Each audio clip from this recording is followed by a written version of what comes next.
Saludamos al doctor Sebastián López, experto en Derecho Constitucional, profesor de la UDA. Doctor López, muy buenos días. Quisiéramos preguntarle con respecto a esta reunión que se dio el día de ayer entre el presidente y representantes de la función judicial de Ecuador y de varios organismos, en donde termina la operativización interinstitucional necesaria para el funcionamiento del país y en donde se pone en riesgo ya la independencia de funciones.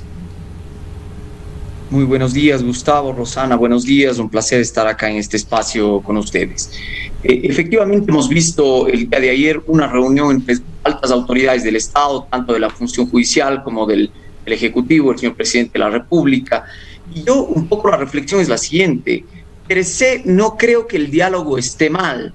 Es decir, esta iniciativa o esta preocupación que tiene el Ejecutivo por tomar algunas líneas de acción, no creo que esté mal y que sea de manera coordinada con la función judicial. De hecho, la propia Constitución de la República, en el artículo 226, por ejemplo, impone el deber de coordinación y actuación estatal dentro de las instituciones públicas. Lo que sí resulta altamente llamativo es que esta reunión termine como la gran solución a través de un oficio que firma tanto el presidente de la Corte Nacional de Justicia como el presidente del Consejo de la Judicatura, dirigiéndose a la Corte Constitucional. Parece ser que ahí, debo entender que, no sé, hay mucho desconocimiento, porque es que pedirle a la Corte Constitucional a través de un oficio que sin duda rectifique la jurisprudencia que ha sido dictada en torno a una garantía constitucional, llama por lo menos la atención. Ahora, doctor López, sin embargo, esto surge a partir de los últimos hechos que hemos vivido, esencialmente el habeas corpus otorgado al ex vicepresidente de la República, lo que además ha degenerado, digamos, en otras acciones del mismo tipo a uno de los líderes de una de las bandas que también se le otorgó y se encuentra ahora con arresto domiciliario. Rosana, a mí siempre me ha costado un poco entender cómo es esto que la gente de manera muy común llama el abuso de las garantías. Yo creo que las garantías son instrumentos necesarios dentro del diseño constitucional, dentro de un ordenamiento jurídico, dentro de un Estado constitucional. Pretender llamar que todo existe un abuso de las garantías es llamativo. Sin embargo, creo que existe una desnaturalización y una manipulación de ciertos operadores jurídicos en torno a la jurisprudencia de la Corte Constitucional. Fíjese usted que el oficio que suscribe el presidente de la Corte Nacional de Justicia y el presidente del Consejo de la Judicatura a esta convocatoria que la llama el Ejecutivo es para que la Corte Constitucional rectifique o enmiende la jurisprudencia y aclare la jurisprudencia en torno a la garantía constitucional del habeas corpus. Me parece ser que si leemos con atención la jurisprudencia de la Corte Constitucional, esta jurisprudencia es bastante clara en cuanto a los estándares de procedibilidad, requisitos de procedencia de la garantía, y me parece ser que tenemos absolutamente claro quienes hemos leído esta garantía, cuáles son los límites de actuación tanto de los poderes públicos, de los operadores jurídicos y la procedibilidad de la garantía. Repito, no creo que el tema esté en calificar de un abuso de las garantías y tampoco creo que la solución sea, si el diseño de las garantías está funcionando mal, pues eliminemos las garantías. Esto es perverso, porque lo que hacemos es quitar estas esferas de protección a los ciudadanos frente a las arbitrariedades del poder público. Naturalmente debe existir una línea de corrección y líneas de acción concretas al interior de la función judicial, pero pensar en eliminar las garantías constitucionales, esto me parece un despropósito. Y llama la atención, como he dicho acá, que el presidente de la Corte Nacional de Justicia suscriba un oficio, fíjese lo que es un oficio, a la Corte Constitucional para que la Corte Constitucional aclare la jurisprudencia dentro del habeas corpus, una jurisprudencia que es por demás clara, además ha sido reiterativa en varios casos dentro de la Corte Constitucional. Por otro lado, para recabar nuevas atribuciones por parte del Consejo de la Judicatura para los procesos disciplinarios a los jueces. Y esto no es sino limitar el ejercicio de las garantías en todos los ámbitos. No puede digamos que ser regresivo en la jurisprudencia, y esto hay que tener mucha atención con lo que está sucediendo.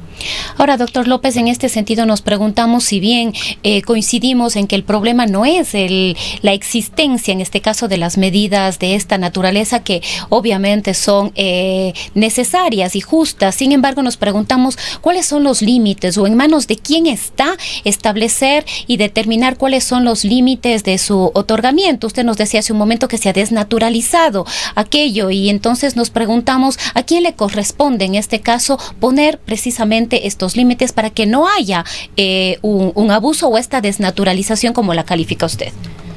Efectivamente, yo creo que se trata de una manipulación de la jurisprudencia que ha sido expedida por parte de la Corte Constitucional de algunos operadores jurídicos. No creo que sea la generalidad, pero sí es verdad que son casos llamativos en donde hemos visto que se ha concedido de manera discrecional estas garantías en favor de casos muy cuestionados, muy sonados para los ecuatorianos. Yo creo que el tema pasa por unos procesos fuertes de capacitación al interior de la función judicial. Me pasa también por tener jueces probos y naturalmente por tener procesos disciplinarios respecto de quienes han desnaturalizado el ejercicio de estas garantías. Pero el tema disciplinario en contra de los jueces, de los operadores jurídicos, no puede ser violando el procedimiento de garantías constitucionales establecidas. Es decir, no podemos regresar al arbitrio en donde el Consejo de la Judicatura de manera directa simplemente consideraba que exista una manifiesta diligencia, un error judicial y por lo tanto sancionaba directamente a los operadores de justicia. La Corte Constitucional lo que ha hecho en su momento es fijar a través de un precedente las líneas jurisprudenciales claras de cómo deben iniciarse los procesos disciplinarios en contra de los operadores jurídicos. Pretender revertir esta línea jurisprudencial a través de una solicitud y un oficio realmente que llama la atención dentro de un Estado constitucional, y que venga esto del presidente de la Corte Nacional de Justicia y del presidente del Consejo de la Judicatura es llamativo. Me parece ser que, retomando la pregunta, el tema pasa por una cultura de los derechos, apropiarse de los derechos, una responsabilidad respecto al manejo y la administración de justicia, tener jueces probos y naturalmente sancionar aquellas actuaciones reprochables en el marco del debido proceso. Ahora, el debate, como se ha señalado, está focalizado en la figura del habeas corpus, una figura muy importante. Se multiplican, sin embargo, los criterios en el sentido de que se está abusando del garantismo de la Constitución. Dentro de esto, doctor López, ¿qué reflexiones habría que hacer sobre la letra de la Constitución y las leyes, sobre las cuales usted ha sido claro ya? Pero también a esto se suma la discrecionalidad que imprime el factor humano. ¿Cómo evitar estas distorsiones a futuro, sin caer en abusos como se dio recientemente en Ecuador, por ejemplo, con el error inexcusable?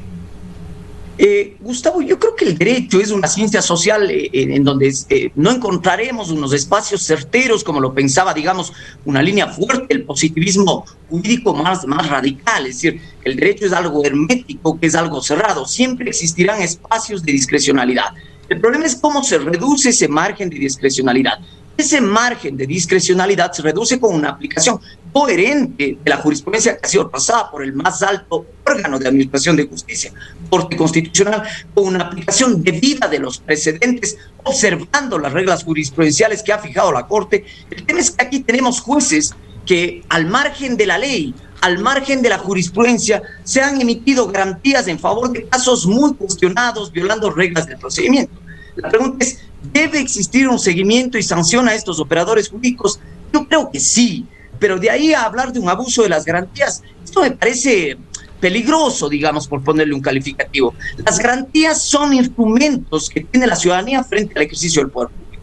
Si nosotros empezamos a limitar el ejercicio de las garantías, muy probablemente nos veremos abocados a un sistema en donde el poder público cada vez se vuelva mucho más robusto, mucho más fuerte, en detrimento de los derechos fundamentales. Es necesario corregir estas desviaciones de la manipulación de la jurisprudencia, estas actuaciones incorrectas que tienen que ser señaladas, que tienen que ser dichas, no pueden ser justificadas efectivamente. Jueces tienen que ser sancionados, operadores jurídicos tienen que ser sancionados frente a esta manipulación y distorsión, pero eliminar el régimen de garantías. Fíjese que ya se habla de volver a la Constitución del año 98, en donde el sistema de garantías constitucionales estaba mucho más reducido. Y eso también es peligroso dentro del Estado constitucional y las conquistas que se han obtenido. Ahora, dentro de la función judicial, ¿cómo se están manejando las cosas? El presidente de la Corte, Iván Saquicela, envió comunicaciones al Consejo de la Judicatura y a la Fiscalía, no solamente para que se inicien investigaciones, sino también sugiriendo que se investigue y se suspenda a los jueces Javier Moscoso Cedeño y Pedro Moreira Peña, que son quienes concedieron habeas corpus respectivamente al ex vicepresidente de la República, Jorge Glass, y al delincuente común Junior Roldán. Esto es parte, digamos, que está dentro de las funciones que detenta el presidente de la Corte Nacional de Justicia, ¿no? Oficiar a las diferentes entidades para que se sigan los procesos disciplinarios. Hay muchas cosas cuestionables dentro de estas garantías de habeas corpus que han sido concedidas. Se ha violado el régimen de competencia, se ha violado los límites de la jurisprudencia constitucional, pero es que el problema no está en la falta de jurisprudencia, el problema no está en el mal diseño de las garantías, el problema está en ese ejercicio distorsionado. Tienen que haber procesos disciplinarios y eso está bien, este impulso por parte del presidente de la Corte Nacional de Justicia. Existan los procesos disciplinarios al interior de la función judicial, eso es correcto. Tienen que ser señalados y tienen que ser juzgados estos pasos, estos procedimientos, pero en el marco del debido proceso. Y de ahí esta otra preocupación esencial que a través de un oficio conocemos el día de ayer, en donde el presidente de la Corte Nacional de Justicia, el presidente de la Corte del Consejo de la Judicatura, han solicitado a la Corte Constitucional, por ejemplo, que se revise esta facultad sancionadora del Consejo de la Judicatura. Hay que decir algo, no se ha perdido la facultad sancionadora y disciplinaria del Consejo de la Judicatura como un órgano administrativo y disciplinario de la función judicial. Esa facultad está intacta. Lo que sucede es que no puede calificarse, porque no podemos corregir la discrecionalidad y la arbitrariedad con más discrecionalidad y arbitrariedad. Si es que cuestionamos una actuación de los jueces, pues bueno, estos jueces tienen que ser sancionados, pero en el marco de un debido proceso. No puede ser el Consejo de la Judicatura sin más, con un mero ejercicio de la discrecionalidad que se sancione.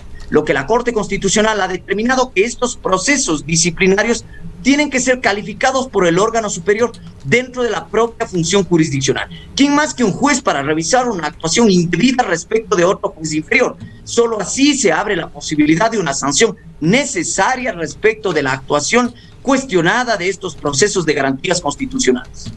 Ahora, ¿quién debe supervisar la administración de estos derechos en la marcha? No cuando las cosas ya se han dado, doctor López. Se habló mucho del silencio, de una aparente docilidad de representantes del SNAI y de otras dos entidades dependientes del Ejecutivo en esa sesión virtual en la que se le concedió la libertad a Glass.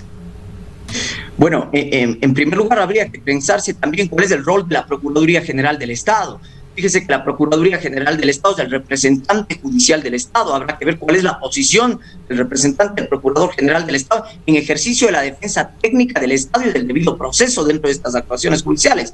Por otro lado, es altamente llamativo. ¿Qué hizo, si nos aclara, o qué dejó de hacer la Procuraduría General del Estado en ese caso específico, el habeas corpus en favor de Jorge Glass? Lo que necesitamos es explicar cuál fue la actuación de la Procuraduría General del Estado. Repito, la Procuraduría General del Estado interviene en todos los procesos judiciales en donde el Estado sea parte, y por lo tanto el Estado es el representante judicial del Estado.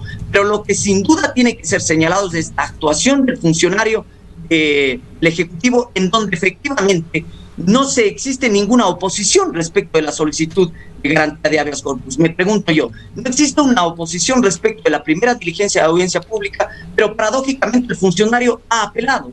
¿Qué es lo que va a decir en la instancia de apelación este funcionario? Ahí sin duda estas actuaciones de los funcionarios públicos tienen que ser señaladas. Por otro lado, es la Corte Provincial de Santa Elena la que tiene la oportunidad de corregir esta desviación del ejercicio de las actuaciones jurisdiccionales y por lo tanto de poner en conocimiento del Consejo de la Judicatura y de los órganos superiores estas actuaciones desviadas de las juezas y jueces que desnaturalizan el ejercicio de las garantías.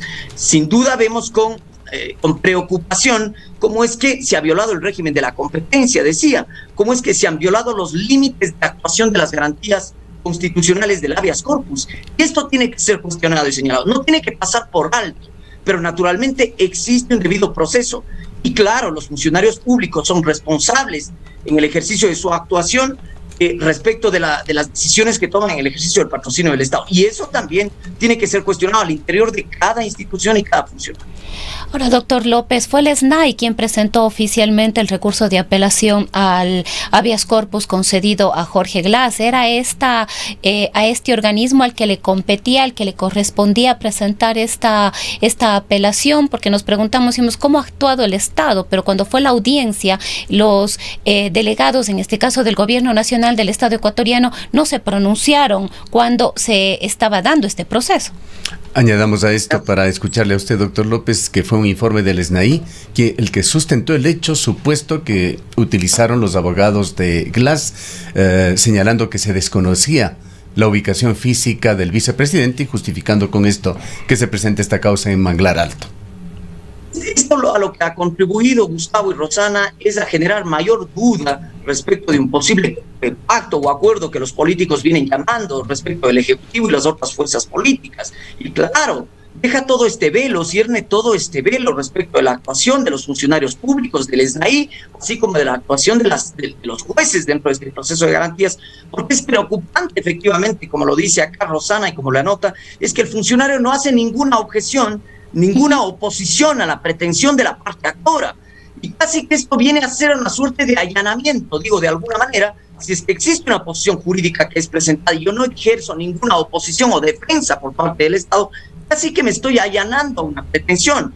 Es que la carga de la prueba en materia de garantías constitucionales, por ejemplo, está revertida. Si bien el actor tenía que haber probado ciertas circunstancias dentro del proceso de garantías, el Estado debía haberse opuesto con prueba pertinente respecto de dónde se encuentra privado de la libertad, respecto del estado físico, respecto de las condiciones de salud de quien se pretende el ejercicio de esta garantía. Pero es que paradójicamente este servidor público del SNAI no ha dicho absolutamente nada. Claro, inmediatamente que se expide la resolución, la presión mediática empieza, y claro, el SNAI no puede quedarse cruzado de brazos, lo que hace es presentar un recurso de apelación. Me pregunto yo, si en la primera diligencia de audiencia pública no existió oposición jurídica alguna a la posición de la parte actora, ¿qué es lo que nos va a decir el funcionario del SNAI en el recurso de apelación? Por eso es que es muy importante ahora la actuación y el desempeño, el rol que juegue la Corte Provincial de Justicia de Santa Elena en esta actuación específica, en este proceso específico. Pero muchos otros tantos como este son los diferentes procesos de privados de la libertad común que tenemos y que hemos visto con mucha atención cómo es que se otorgan estas garantías constitucionales sin seguir las reglas jurisprudenciales, obviando los límites constitucionales al margen de la Constitución o la ley. Estos procesos tienen que ser cuestionados y señalados. En el ámbito de la política, doctor López, desde el gobierno se persiste en negar que exista cualquier tipo de pacto con el correísmo para reformar la situación legal de integrantes del gobierno de Rafael Correa. Y aquí quisiéramos preguntarle a usted, ¿qué debemos entender por esto de la Comisión de la Verdad? Que entendemos que es un tema que se lo viene discutiendo desde el primer día del gobierno de Guillermo Lasso. Se lo hizo cuando se organizaban las fuerzas en la Asamblea en coordinación con el gobierno. Supuestamente el desacuerdo con respecto a esta Comisión de la Verdad no fructificó en un acuerdo con el Partido Social Cristiano y UNES inicialmente. Se trata con esta figura, la de la Comisión de la Verdad, de irse por encima de lo que dictamine la justicia y señalen las leyes en los casos de personeros del anterior gobierno acusados de diferentes causas. Yo creo que las ecuatorianas y ecuatorianos lo que más tenemos ahora es dudas respecto de la actuación del Ejecutivo. Una cosa es lo que se ha dicho, otra cosa es lo que se efectúa en la práctica. El hecho de que se plantee una Comisión de la Verdad no veo mayor problema. Sin embargo, la pregunta es, ¿cuál va a ser el rol? ¿Quiénes integrarán esta comisión? ¿Y qué atribuciones puede tener esto? ¿Va a llegar a indultos o alguna cosa por el estilo? Fundamentalmente, ¿qué alcance tendrá? Naturalmente, estas comisiones que son, digamos, como unas buenas iniciativas, entre comillas, por parte de los ejecutivos, en principio no deberían llamar la atención. El problema es quiénes integran, cuáles son los límites, qué atribuciones tendrán y hasta dónde podrá llegar. Naturalmente, hay que estar claro. Estas comisiones no podrán interferir en los procesos jurisdiccionales iniciados, no podrán interferir respecto de las sentencias que se han concedido, porque la institucionalidad estatal ha previsto ciertos mecanismos como es el indulto, como es diferentes figuras que se encuentran atribuidas a otros órganos del Estado. Una Comisión de la Verdad no puede llegar, digamos, a esos límites. Claro, pero lo que están pidiendo es que esta Comisión de la Verdad revise justamente los procesos judiciales. No, ese es un límite de actuación. Los procesos iniciados en los órganos jurisdiccionales deben guardar la independencia necesaria para que la acción jurisdiccional sea ejercida en los márgenes de acción de esos procesos. Esta comisión no podría intervenir de manera alguna en los procesos judiciales iniciados, los que se encuentren en etapas de indagación y de trámite, no podrá interferir. Por eso decía, ¿cuáles serán los límites de las atribuciones que se le dé? Yo creo que ahí tendremos también mucha tela para cortar y naturalmente esto es lo que ha generado duda respecto del posible pacto y de la acción del Ejecutivo y las fuerzas políticas. Bien, queremos agradecerle mucho por su valiosa opinión, doctor López. Muchas gracias, buen día.